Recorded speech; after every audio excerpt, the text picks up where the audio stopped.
بینی بہادر خرگوش گھنے سبز جنگل کے بیچوں بیچ جہاں درخت آسمان سے باتیں کرتے اور دریا ہیرے کی طرح چمکتے تھے، ایک ننھا سا خرگوش رہتا تھا جس کا نام بینی تھا۔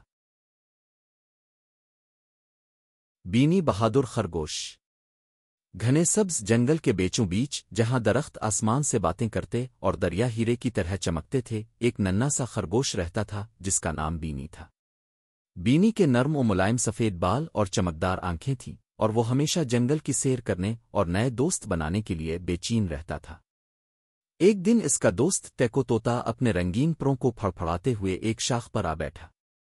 بینی، جنگل کے اندر ایک چمکدار پھول ہے، کوئی بھی اسے قریب سے نہیں دیکھ سکا، کیا تم میرے ساتھ ایڈونچر پر چلنا چاہو گے؟ بینی کا دل خوشی سے دھڑکنے لگا۔ ضرور، یہ بہت مزے کا لگ رہا ہے، اس نے اپنی ناک کو سکڑتے ہوئے کہا۔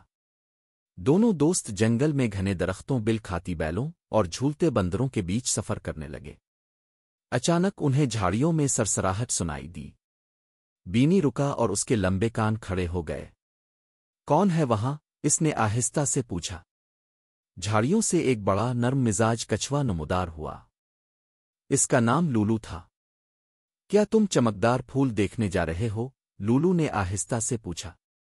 ہاں، کیا تمہیں راستہ معلوم ہے؟ بینی نے اشتیاق سے پوچھا۔ لولو نے سر ہلایا اور تینوں دوست ایک ساتھ سفر کرنے لگے۔ وہ دریا کے کنارے سے گزرے جہاں مچھلیاں اچھل رہی تھیں اور جگنو چمک رہے تھے۔ جیسے ہی رات کی چاندنی پھیلی، وہ ایک چھوٹے سے کھلے میدان میں پہنچے۔ وہاں ایک شاندار چمکدار پھول کھڑا تھا جو آسمانی روشنی میں جگمگا رہا تھا۔ بینی نے حیرت سے سرگوشی کی، یہ تو جادوئی ہے۔